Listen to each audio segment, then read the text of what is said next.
Good evening and welcome to the Sound Off Show. My name is Linda Kirker. I host the program. As if you watch all the time, you know that. And I'm telling you, this world is something that I've never seen before. Probably you haven't either. I'm ready to go back to the 1950s, but nobody's letting me do that. So I'm trying to do, like all of you, trying to do the best I can with the way things are. And there's just no lack of topics to talk about at this time with all that's going on. So, but tonight I have, for the first time on this show, Jonathan Billings, who is the Vice President of Community Relations for Northwestern Medical Center. And I'm very happy to have him on the show. Welcome aboard. Thank you. My pleasure to be here.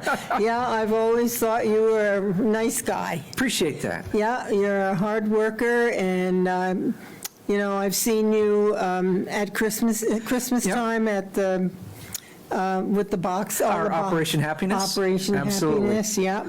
And so community relations, you're Mr. Community Relations. Yes, indeed. Yeah, so there's an awful lot going on in healthcare today around the country as well as right here in the state of Vermont, as you know. Absolutely. You're right in the middle of it. So I thought it would be interesting for the viewers to gain an understanding of the changes that are taking place and why that's happening and how it's working, and maybe what, you know, if we have an idea of what we can expect going forward, or whether it's going to be trial and error. It could be that too. But how long have you worked at the hospital? I'm one of the old dogs. I just passed my 31st anniversary in this role on the leadership team at the hospital. So it's been 31 years. That's amazing. So I have seen changes. Yeah. And I've seen consistency as well. So it's Stability. Yeah, and you know, that connection to the region and the needs of the people, you know, the devotion of our nurses and our docs, that's always been rock solid. The system changes, the technology changes, COVID changes, but in terms of being here for the people of Franklin and Grand Isle, it's been a wonderful 31 years, and this past year has been one of the Challenges? more challenging and more unexpected, if you will. So it's a great time to chat. Yes, it is, and I'm sure that the hospital has been blessed to have you there all these years. That's a long Thank you. time, long time. It is, and it's funny, I can remember when I celebrated my 20th anniversary, and at the recognition event we had two nurses who had been there 45 years. Oh, wow. And folks who'd been there 35 and 30, and they would pat me and say, you know, pup, you're only halfway there.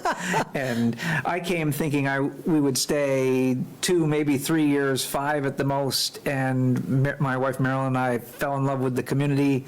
We've always enjoyed the organization and its mission, and felt like the hospital was making a difference, and so we've stayed. And Where did you come from? I worked in a hospital in Haverhill, Massachusetts, just north of Boston, for 2 years before coming to NMC. I grew up in Bristol, Vermont. Oh, okay. And so coming back to Vermont was coming home for me. Sure. And Addison County and Franklin County are very similar. Are they? In a lot of ways. They both have dairy farming histories with a little bit of light industry. And That's another topic. yeah, one just north of Burlington, one just south of Burlington. So Franklin County felt like home very quickly when I came. It's beautiful, especially now with all the foliage. But even when it's just everything green, Yep. it just feels so good. I love it too. Yeah. And I wasn't born here. I was born in New Jersey, and I came up to the nursing program at UVM Yep. many moons ago.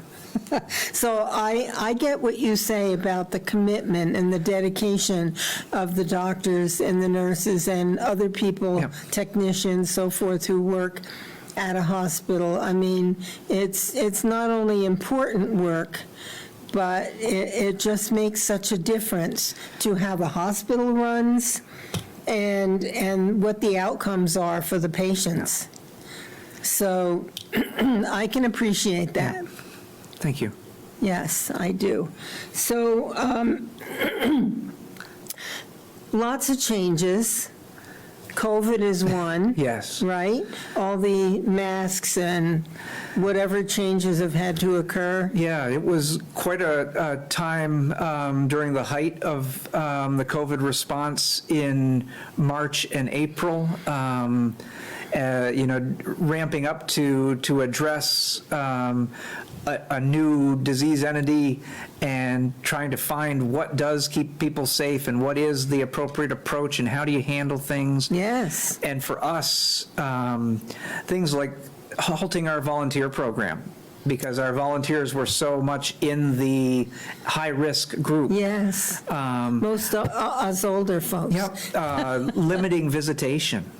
That's tough. That is really, really difficult. And just emotional conversations to the edge of moral conversations of what's right, and you're balancing safety, but you're balancing support for loved ones.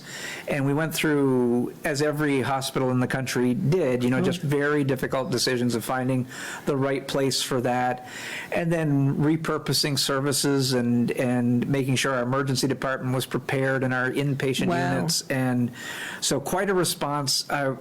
Just humbled and thankful for our clinical leaders and the effort they put through. And we did have COVID here in our community, and we had patients admitted, and so it was very real. But our community in Vermont have been blessed, and we've worked hard, and we had to postpone elective surgeries for a while, and in June we were able to restart those safely, and so we have ramped back up. We learned how to do telemedicine, and did for a number of months. That's how we sustained patient care. And now it's become a tool that many people enjoy. And so it is both, we're both back to in-person physician visits, but also still maintaining telemedicine visits. Okay, now a question comes to mind about that. So if people they're not being seen in person, but you can see them facially and have the discussion, the question and answer and so forth. But can you bill for that? We can during this time period. It's one of the things that got in the way before the COVID emergency was both the privacy security rules around the technology you used made it problematic. Sure. And what you could bill for and what you couldn't on telemedicine had not kept up with the technology. But waivers were put in place during COVID that allowed, in many instances, for you to bill for it. And one of the surprising factors was folks thought that it would be the younger generation, those who always have their phone in their hand, that would love this. And it turned out to be, for patients of all ages, a convenience that if they didn't have to come into the hospital, it meant they didn't have to arrange transportation. Sure. And so for a lot of folks, they found that, okay, this is a convenient option bad, huh? for A and B, but for C, they want to be seen in person. And so it's become a nice blend. It ups the pressure to get high-speed internet out into all areas of our community. That's really important. We've always thought it was important from a hospital standpoint just for school kids and students and business and industry, but all of a sudden it was very clear that this is a healthcare issue as well. If we want to do healthcare, and this town and that town don't have the internet connection so that someone can see their primary care physician in there, well, you got a health equity issue. So we had to work through a number of things like that. That's interesting, the tentacles. Yes. That you have this one central thing, and then all these things that come into play that have to be learned and dealt with and shared. And we had one point where Vermont was spiking, and we could exceed the capacities of our hospitals, and so Vermont set up 3 field hospitals in partnership with the Vermont National Guard, and our area was one of them. We worked with the National Guard. God bless them. Amazing folks, great community partners. And then alongside Collins Pearly, Tim Yes. Vians and the team at Collins Pearly stepped forward with their facility. Great. And the National Guard and our clinical folks. We had a field hospital set up for 50 patients if we needed. Wow. We'd never had to put a patient there because we stayed within our capacity at NMC, but people slept better just knowing that There was okay, that option. If we needed it, it's there. And now Wow. we've learned to set it up, and we know the Guard well, and if things came back and we needed it, it could go back up. But we do Yeah. appreciate Collins Pearly making their space available for us. Well, And- you know, the good people step up. Yep. No, and- when the need is there. And that's so true in our area, I think. We saw that so much. We've got an amazing group of mask makers who, when masks first became a thing, retired nurse from the hospital, Pam Cross, led a group that ultimately became over 400 people Whoa. making masks for use at the hospital and then for use throughout the community. They made over 25,000 masks this year. Oh, my God. And just remarkable. But it started with one of our retired nurses saying, you know, I think I could help with this. And it just took off, and it's our community spirit. There are wonderful people out there. When this whole COVID started and we saw it get magnified, I said to somebody, you know what? I hope that there will be some good Yeah. that will come from this experience. And one of the little things that I noticed in my own life was that, like, I live here, and there are 3 houses down below me in this same big plot of land. And they have children. You know, 2 of them have little children. And I would walk down my driveway for my, exercise, and I found myself talking with them, and I started going through my grandchildren's toys. They're all grown up now, right? But I have these, being who I am, these boxes of toys and books and Yep. everything. So I started going through them, and I brought them down to my neighbors' kids. Yep. And now I feel like I know my Yeah. neighbors so much better. Yeah. And I feel like that's a blessing. Yeah. Well, and we experienced the same sort of thing, that people would get the understanding that, wow, the folks at the hospital are working really long shifts, and this is really hard. And local restaurants would show up with food to donate for the I have clinical chills. staff. And wonderful. And so much. Early on, when we were trying to figure out would we have enough of the N95s, the really high-end masks, Mm-hmm. well, it turns out that both construction companies and beauty parlors actually use these same kind of masks. Oh, really? And so we had retail folks in the area coming forward and say, I've only got this box of 200. And we're like, oh my goodness, bless you, thank you so much. Oh, and wow. So people just giving from their own stores, knowing that, okay, we're not going to be sanding and building houses here for a while. The hospital needs it right now, and they would just donate things. And so just a remarkable community response. We need to realize that we're all in this together, that, we can be friends and, just work together Yep. for everybody's good, Yep. No, I think we saw a lot of that, of neighbors helping neighbors, and, people would react to different changes that were put in place, and they'd disagree with them or whatever, but you could always find that common ground and try and get back to, okay, let's just do what makes sense right here, and we'll get through this. Yeah, my little part was I have a small 4x8 raised bed. Yep. And the parsley plant was like this, like that. So I've been giving away parsley, and then the little tomato plant, well, it's not, they're little tomatoes, but the the plant plant- is like this. So I've been giving away, Yep. tomatoes and parsley, and it's fun. Yeah. It's nice to be able to do that. It Well, makes you feel good. And it's part of, it's being a community. It's neighbor helping neighbor. It's all of those things. So I do think it at some level brought out the best of us and kind of reconnected I like us to all. think so. Yeah. Yeah. So let's get on to. Sure. I have a feeling we could talk for hours.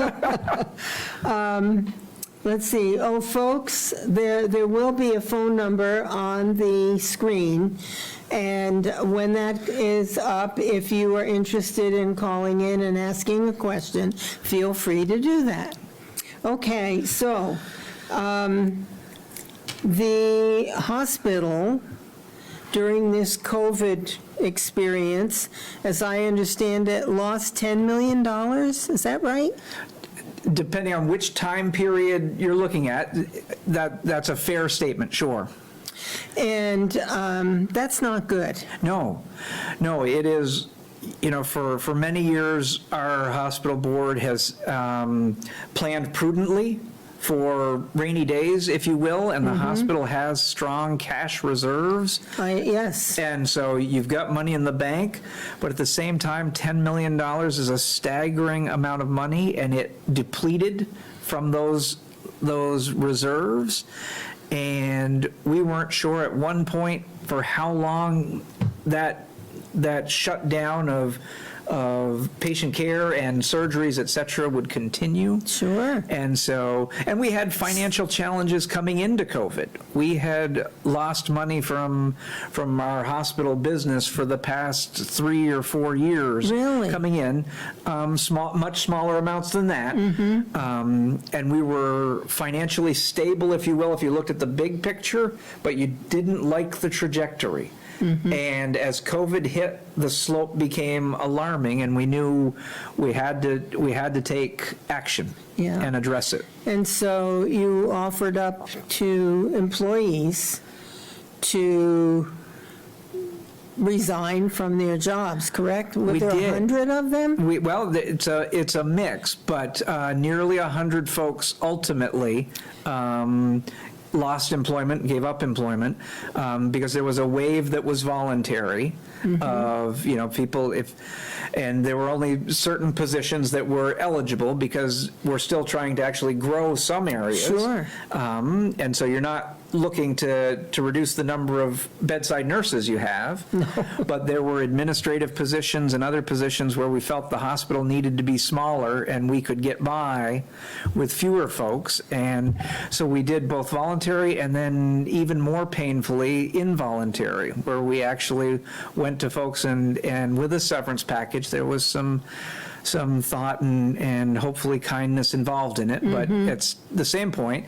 You had folks who'd been here, some of them many years, and had done great work for us. And so very difficult times for us, very unusual, unheard of at our hospital at that scale. Sure.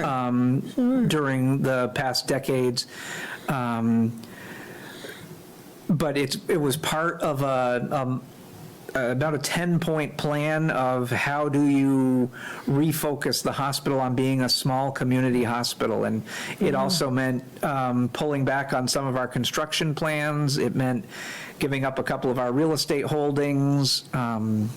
We moved some service lines, so we reduced some in size, and others we moved to community partners. A lot of planning. A lot, and all focused on trying to balance what's the need of the community? What do we have to have with what can the hospital sustain? And one of the hard pieces that we did absolutely tied to one of the top priorities in the community. We had a wonderful practice called Northwestern Hope and Recovery, which was our addiction care practice, led by a wonderful physician, Dr. Susan White, and her team.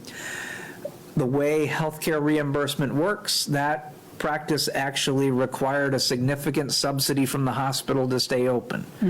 We were able to work with community partners, the Howard Center and the Phoenix House. Phoenix House is actually based in Chittenden County, but they're serving Franklin County via telemedicine. And they absorbed our providers and our staff and our patients into their practices. And the way things work, they can do it sustainably. So we had to give up a practice that we had great pride in, but it kept service locally, and it actually made the hospital more financially healthy, so. Aside from the COVID Yep. scenario, when it comes to this One Care Vermont, was the hospital able to function better financially and maybe otherwise when it was an individual hospital, what do I want to say? A separate entity unto itself? Well, the hospital is still a separate entity under ourselves from a hospital business standpoint, but we are a participating member of One Care. So there's a nuance. We're still a community hospital with our own board of directors, et cetera. But we and all other Vermont hospitals participate in One Care. But it was, I think it's fair to say it was more predictable and more straightforward in terms of the reimbursement to hospitals when it was fully fee-for-service medicine, of you got paid every time you saw a patient. As Vermont works through healthcare reform, attempting to transition to population health, where an entity like a hospital would be paid a fee for the year to keep the population healthy, well, to meet their medical needs, a per member per month fee, if you will.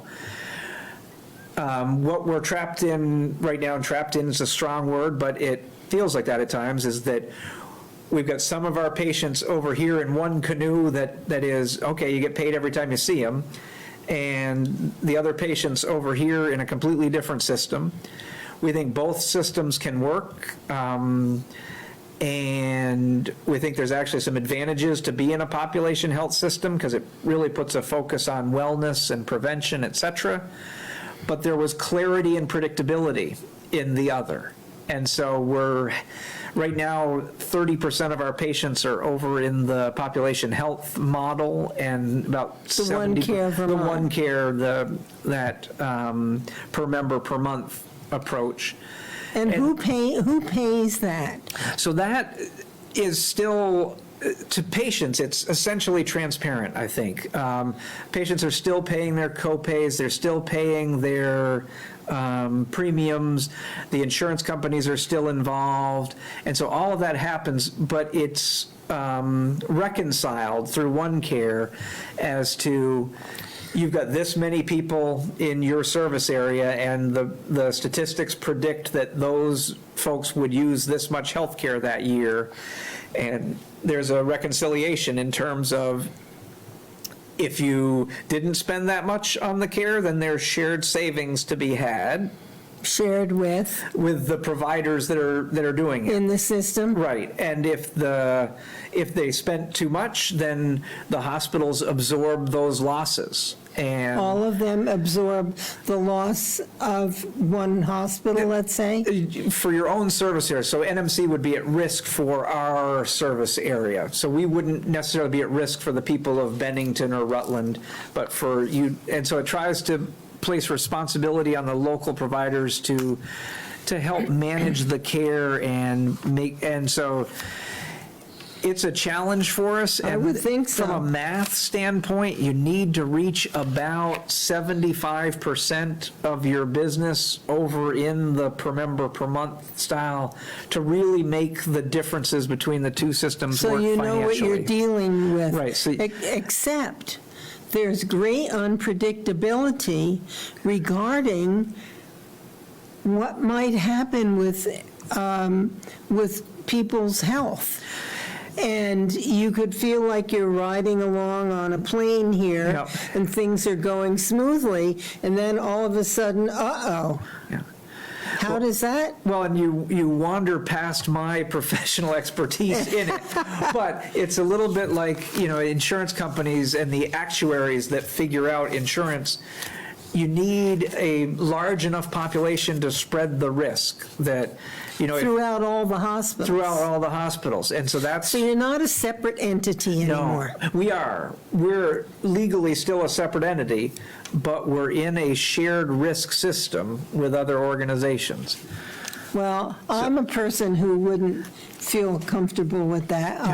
I like free enterprise, Yeah. and I don't like government interference, but I'm not involved, and that's probably a good thing, except that I'm a patient. Well, and I think voices need to be heard in terms of how do we make this work and what are the priorities for Vermonters. And I think folks all understand, our hospital understands that healthcare is too expensive, just fundamentally. And how do we change the system to address that? And this was the latest attempt to do that, and we'll see over the next year and a half how, because this is a 5-year waiver experiment with the federal government, and we're about 3.5 years into this. Wait a minute, the federal government? So Medicare and Medicaid participate in this, and it's all part of, it was called the all-payer waiver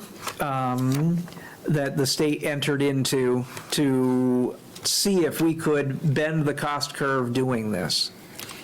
A lot of things have changed. A lot of people, for you folks. Sure. And a lot of people are now, or have been forced to learn new approaches. And that's tough when you've been riding along, doing your thing and doing well. Yeah.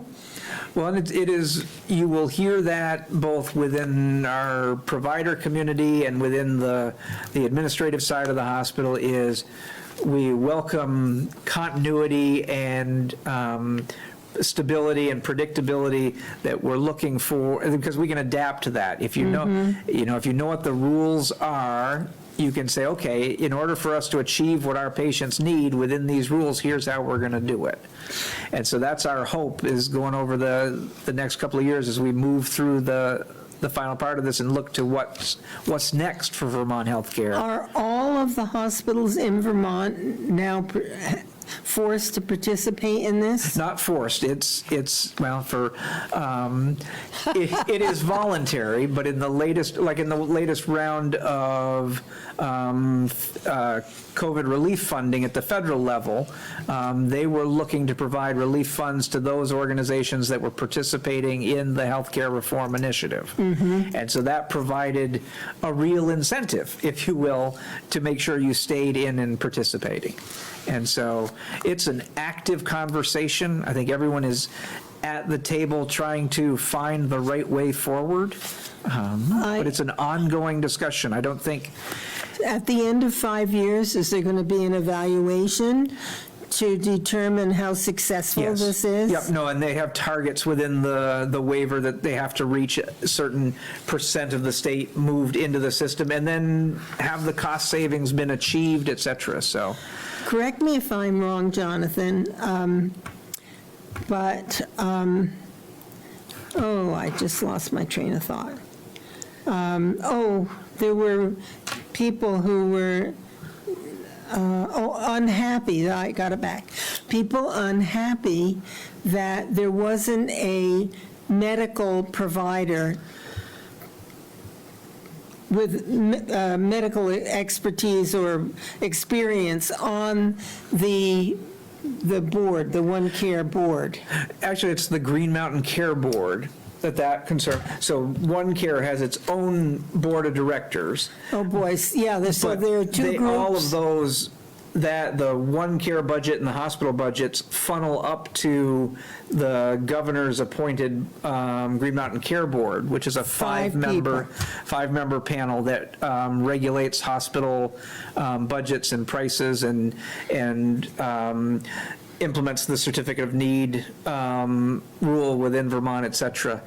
And at the start of that group, you had Dr. Alan Ramsey, who was a primary care physician who served on that board and brought a clinical perspective. And at this point, there's not a member on it who comes from a clinical healthcare background, and some folks miss that perspective.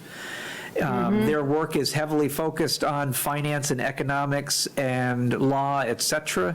So there's a variety of skill sets that can clearly contribute. At the same time, it's good to have a voice that reminds you we're talking about patients here.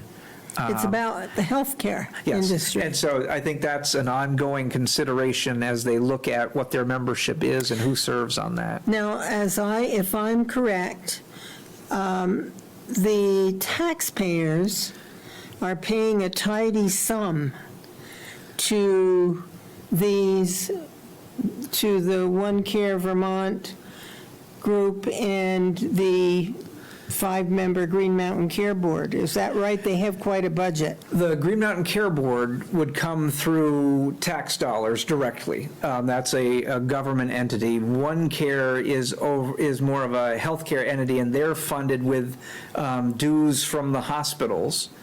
And so, but we're getting our monies from our patients, who are taxpayers, if you will, And then but it's coming through our patients into the hospital, and the hospital pays dues into One Care, and the state of Vermont draws down funding from the federal government for it as well. And so The federal government's involved in this too? yes, well, in terms of healthcare funding. Wow. Because Medicare comes from the federal government, so Yes, Centers for yeah. Medicare and Medicaid have significant interest in. But then in addition to generating enough funding for the hospital to operate, you also have to pay this board, the hospitals So do. we are paying money into One Care, and, well, the hospital, Northwestern and Vermont's other hospitals are not-for-profit, but we also pay a 6% provider tax to the state. And so we actually do pay taxes. We don't pay property taxes and other taxes on our purely clinical aspects. But it is amazing, the complexity of finance and healthcare, and it gets beyond me, and I'm not your finance guy. You're pretty well informed.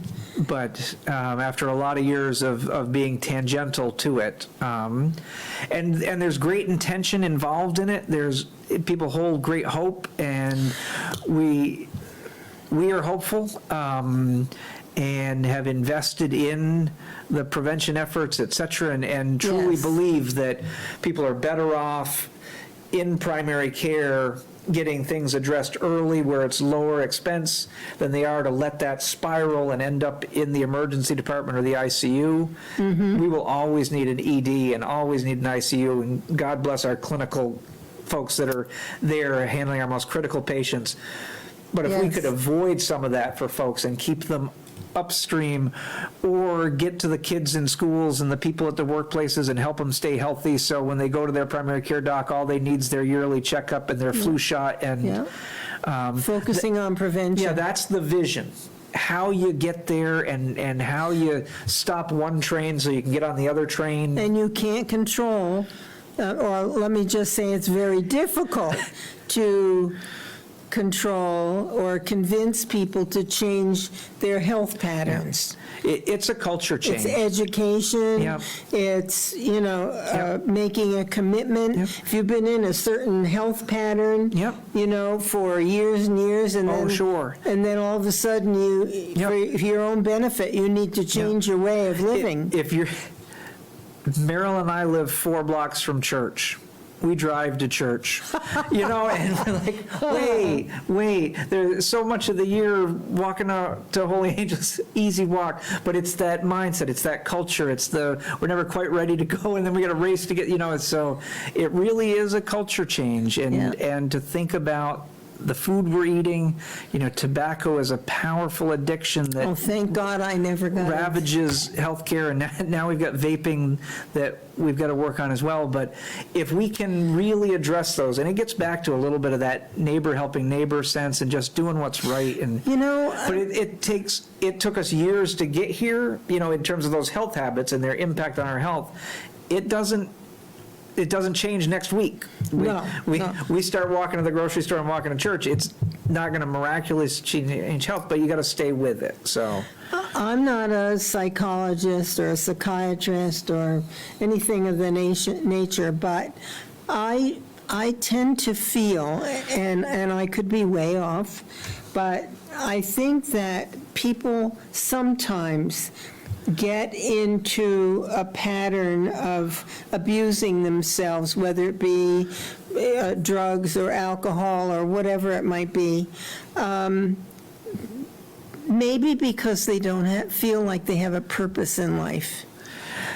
I don't know, it's a psychology thing. it's funny that I think back to, we were giving a presentation once at the state level, and we were talking about our community health needs assessment, and mental health is an issue, cancer is an issue, substance abuse is an issue, heart disease is an issue, and somebody asked, if you could change one thing in the community, what would you change?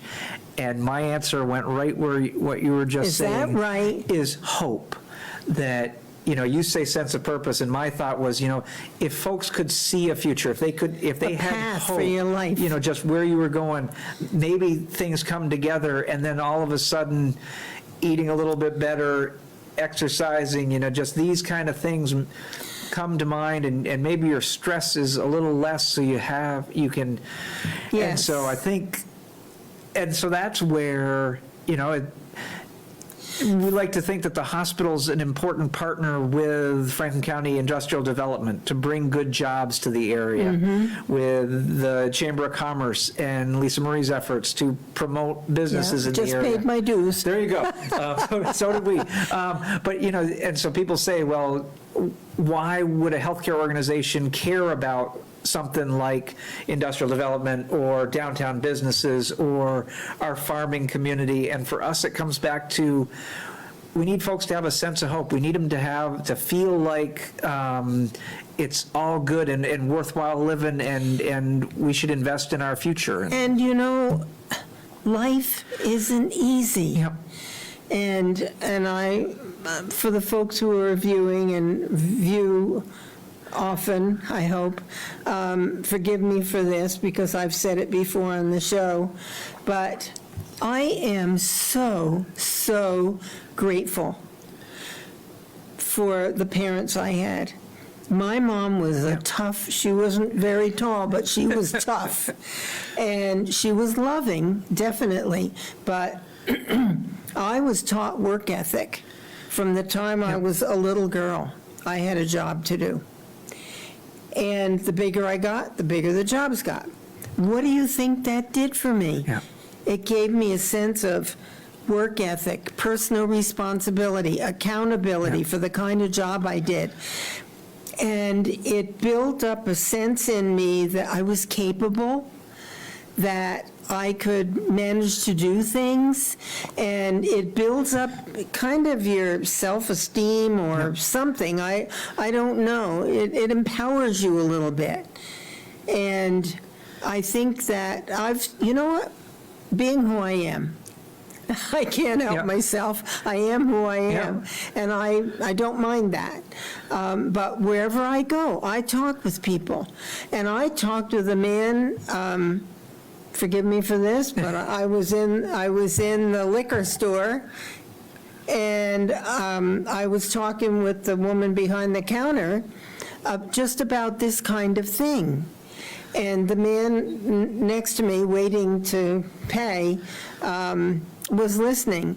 And I was talking about how parents need to, in a nice, healthy way, put responsibilities, reasonable responsibilities for the age level on their children, which builds up their sense of self-esteem, and they feel like they're capable. And so on the way out, he said, you know what, I like that. He says, I'm going to talk with my wife about, and I was at the doctor's office, and I get an eye injection every too often.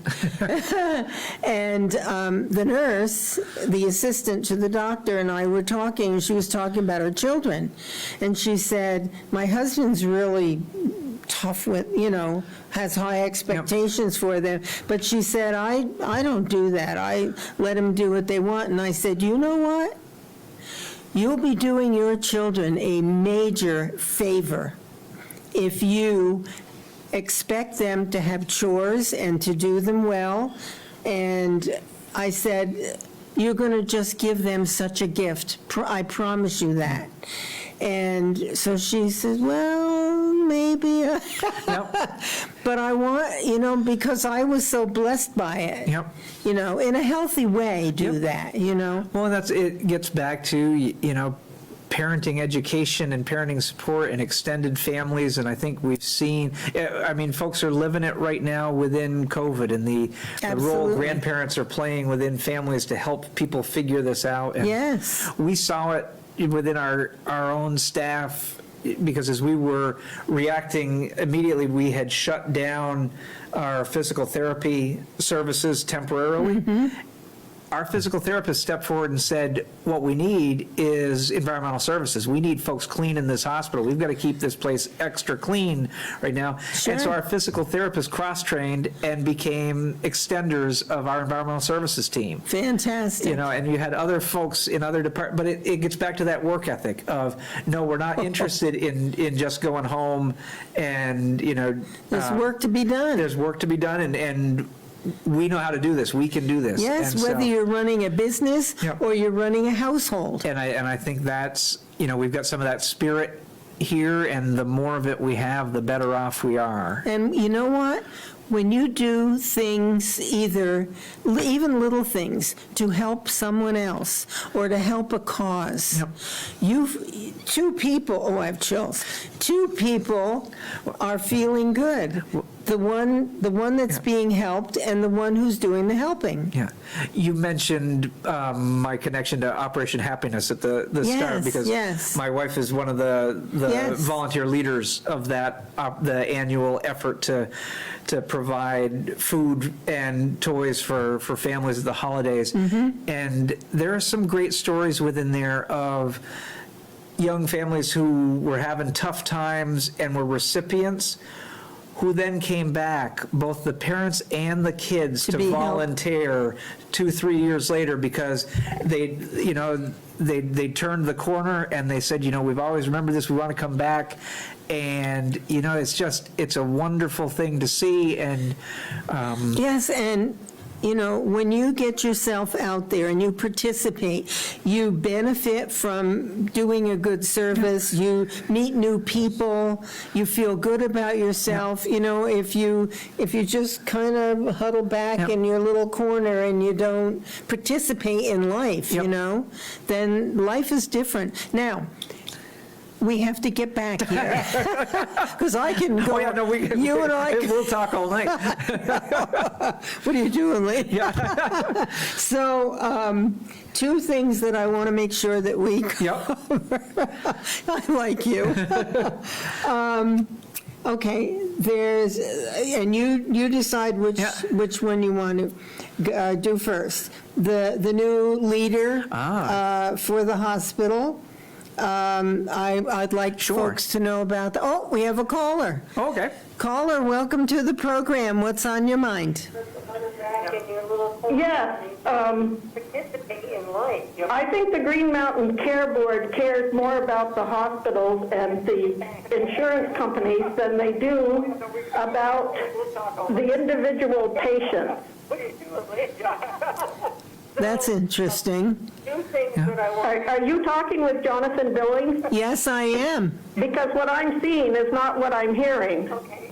And you decide which. I hear something in the background. The new leader. It sounds like the program in the background is a few seconds behind with this. But in terms of the Green Mountain Care Board, I think their official focus is on regulating the hospital budgets and in setting the insurance company rates, and I think they're trying to find the right balance between helping keep the healthcare providers sustainable, and at the same time, keeping costs as low as possible for Vermonters. And there's tension there, and the Vermont Healthcare Advocate is at all of the Green Mountain Care Board meetings, an official office in Vermont that is devoted to looking out for the needs of individual consumers and patients, and they advocate strongly with the Green Mountain Care Board, et cetera, but But the individual person is definitely losing out, because Vermont has the highest health care costs in the nation.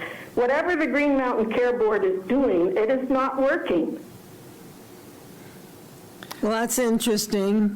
We also have the second highest average per pupil spending in the country. Yeah. So I have a question for Jonathan Billings, and then I'll get off. Go ahead. When Obamacare went into effect, and we looked at how much our insurance would cost, we had to get the cheapest plan, the bronze plan, which cost $13,000 a year. Whoa. Then we had a deductible of $11,000, so that's $24,000 a year before we even get any health care. I'm wondering, Jonathan, if people are able to pay their deductibles to the hospital, because I know in my situation, we would only be able to do that for 1 year. We would not be able to keep on paying that amount of deductible. And I'm wondering if you're getting money, or if the whole system is going to collapse. Thank you. Thank you for your call and your question. Yeah, I appreciate that. It's a very real question. It's a very real issue. It's one of the things that worried us about the structures of the plans. We do see it where folks are insured and they have insurance, but their deductibles are not affordable for them. Or as she said, for 1 year they are, but then if they use it that year, they don't have the ongoing money to replenish that savings. And so our hospital has increased our levels of income that qualify for financial assistance in recognition of that. And so, again, it's trying to find a way to help people get the care they need, so that finance is never a reason why somebody has to go without care. Right. But it's a great point. And healthcare is too expensive. And, Northwestern is one of the lower priced hospitals, if you will, in Vermont, and that was part of our discussion with the Green Mountain Care Board this year, because we asked for a sizable rate increase. Yes. But even if we had been given the entire rate increase we'd asked for, we would still have been well below average prices. Mm-hmm. But we recognized going in that still doesn't mean that it's affordable. And that the system needs to we need to find a way to change this system. And there are things that you cannot plan for, Yeah. because healthcare is something that health problems, I should say, health issues. There's no way of knowing exactly what you're going to have to deal with. Yeah. People become ill, cancer happens, heart attacks happen, all kinds of things. Well, that really is the purpose of insurance, as I see it, is to be able to, so that moment when you do need it, that 1 year out of 15 where you actually have a big spike, that you can get through it with. Healthcare shouldn't bankrupt a family. No, but the insurance is not cheap either, because Right. I have a supplement, I understand. Well, and we've had, and again, it's a statewide issue, because there have been years when the hospital has had a 0% rate increase, or actually reduced our rates, but insurance premiums in our community still went up that year. So it doesn't. There's no coordination. Yeah, it's not 1 + 1 = 2, and so it gets very frustrating. But the caller's sensitivity and concerns are real. Well, thank you again for the call. I always appreciate that. Two quick things. Yeah. The new leader, Dr. Dean French. Yes. From Montana. He is. We have just hired our new Chief Executive Officer. As you said, his name is Dr. Dean French. He has 17 years of hospital leadership experience as a Chief Executive Officer in small hospitals in rural communities that look a lot like our area. And before that, he was Chief Medical Officer of hospitals because he actually came through as a primary care physician. And interestingly enough, before his service as a primary care physician, he was U.S. Army and actually Special Yes. Forces and Airborne Division. And so we are bringing in a gentleman who's got a variety of past experiences and skills, and I don't know if we'll put the airborne skills to use or not, but we do know he has He's going to them. do a flyover. Yeah, exactly. So, Well, that's great. and so he will start with us November 30th. So we've got a couple more months of our interim transition plan that we're working through, and then Dr. French will join us. And he's well aware of this one care. Oh, yes. All of that. Yeah, no, that was a big point of emphasis of the ability to work in this kind of an environment and how to lead an organization forward and how to advocate for the needs of the community and the needs of the patient that Definitely. caller just spoke to. It's a big job. Yes, and we've been fortunate to have continuity over the decades in terms of hospital leadership, and so we're excited to have Dr. French join us and Good. hope that he'll be able to lead us for many years to come. Now, he's still in Montana. He's not here yet. Yes. Yeah. Yep, they're in the process of looking at homes here, and Good. so we should have Well, him. mine's not for sale There we yet.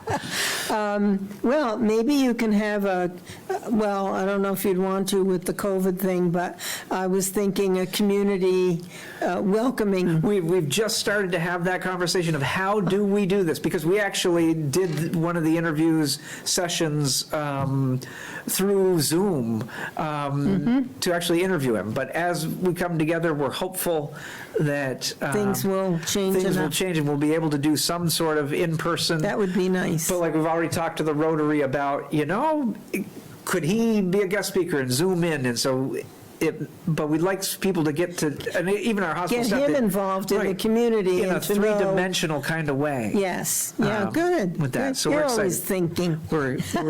We're anxious to have him. Oh, yeah, that'd be great. I look forward to meeting him Yep. at some point. Now, the other topic, we have 7 minutes Okay. left, so we're doing well. I was fascinated by the article in the paper, Northwestern Medical Center and Vermont Technical Center yeah. partnered to train nurses. Now, do you feel that there is a nursing shortage? Yeah. There is. There is a national nursing shortage that deals with an aging workforce, and so more nurses are reaching retirement age than you have nurses coming into the profession. I've been there. At the young, and so we're dealing with that reality across the entire country, and it is impacting Vermont. And so this is a new partnership between Vermont Technical College that has the nursing program and Northwestern Medical Center, who is interested in having more nurses in the pipeline and Sure. more nurses at the hospital, and tied in with Community College of Vermont, CCV here. Yeah, I just saw that as a huge player in our success. Yeah, And so we'll have, right now, there's a Vermont Tech nursing program happening in St. Albans, and NMC is sponsoring 3 of the students that are in it. Where? They're in, I believe they're actually in the CCV building right now, because they're going to be moving into the new building at the corner of Congress and Main. Yes. And Community College of Vermont will be on the 2nd floor, and Vermont Tech's nursing program will be on the 3rd floor, and NMC will have educational space on the 3rd floor as well for our own staff. So they'll be all All together. Together. Our hope is that people will be able to enter into CCV and do 2 years of background, their fundamental college work, and then transition into the nursing program. And you'll be able to, right here in St. Albans, go all the way through nursing school and become a registered nurse. Wow. And, Wow. and the hospital is looking to expand the number of scholarships that we can provide. And this is for not only students coming out of high school, but we're also seeing interest in mid-career folks. And we see some of our own staff who have worked at the hospital for a number of years. Not as a nurse. Not as a nurse, but whether they're in food service or in medical records or some other profession. Rethinking. Saying, you know, I would go back to school and I could become a nurse. Or people who have tried other professions and they want something different. We think there's a great opportunity, and Vermont Tech's been a wonderful partner. I think they're a really good school. Yeah. My grandson went to VTC. We're really pleased with their graduates that we have as nurses. They do I didn't clinical know they rounds had at a NMC. nursing program. Yeah, and so, but it's, so now to get it out into the individual communities, I think will really That'd be help. And interesting. So it's exciting. And Is this a pilot program, kind of, with the, with CCV and VTC I and the think it's hospital? something that can be replicated in other areas of the state that don't have something already. And maybe a little less expensive Well, that's the beauty of. for the students. Right, CCV is a very again, higher education is like healthcare, it's expensive. But comparatively, CCV's costs are lower. Vermont Tech's costs compare well within nursing schools. And so this should be a more achievable degree for folks. And if you have organizations like the hospital stepping forward and saying, we'll help you get there, because it's cheaper almost for us to grow our own nurse than it is to advertise nationally and compete with hospitals all around the country for nurses. If we can strengthen our own community, plus Yes. those folks have ties to our community and may want to stay. Yes, and would there be, do you think, as part of the nurses' training through these entities, would these students be able to come into the hospital and get some experience? It actually flows both ways, which is beautiful. The students come to the hospital, so they get hands-on care. When they graduate, they'll know how our nursing unit works and where things are and who Sure. the people are. We've also had the opportunity to have one of our nurses become faculty with Vermont Tech. And so Pam Scott, a longtime ED nurse, and actually I think her name might be misdone in that story, but it's actually Pam Scott from our ED is a nurse faculty member now for Vermont Tech. Fantastic. So we've actually got a voice in what the nurses are learning, and that's a great partnership with Vermont Tech. That's really neat to have it happening right in St. Albans. And one of the challenges for nursing schools around the country is lack of access to faculty. And so if we can find a way to help some of our very experienced nurses spend part of their time at the hospital caring for patients and part of the time being faculty, it may extend their careers. It may give them a whole new set of joy. Fantastic. And there's nothing better for a new nurse than to rub shoulders with an experienced nurse and Okay. really understand. We're down to 1 minute and 51 seconds. Well, you promised me the hour would fly, and it has, so thank you. One of the things I loved about nursing was, of course, helping people. Yeah. And letting them know that I cared, It was, and also there's a lot of variety, so there are a lot of areas that Yeah. you can, look at and decide from time to time if you want to start here and Yep. then move over. We see a lot of that Yeah. that folks, you can do pediatrics and be working with children, you can be in the operating rooms and have a very scientific environment, you can be, Lot of variation. A lot of opportunities. Yeah. So thank you, Jonathan, for coming on the show. It's been a real pleasure to have you here. Thank you, I've enjoyed the conversation. Yes, me too. And we have 1 minute exactly. Anything you want to say as a parting comment to the viewers? Well, I would give a plug for flu shots, that we are headed into the season, and, in these times, any kind of prevention can help. And so talk to your primary care provider and see if the flu shot's right for you, and an ounce of prevention will go a long way. Okay, thank you. Are there, I got a half a minute here, are there many private physicians left, or are most of them going, either retiring, moving out of state, or going to a hospital? You still have some private practice docs, particularly here in Franklin County. Mike Corrigan's a longtime private practice doc, Toby Sadkin, Joe Nasca. Oh, I love Joe. But a lot of the physicians are seeking the stability of employment. Thank you, my friend. There you go. Take care and best of luck. All righty. Folks, thanks for tuning in. See you again next week. Good night.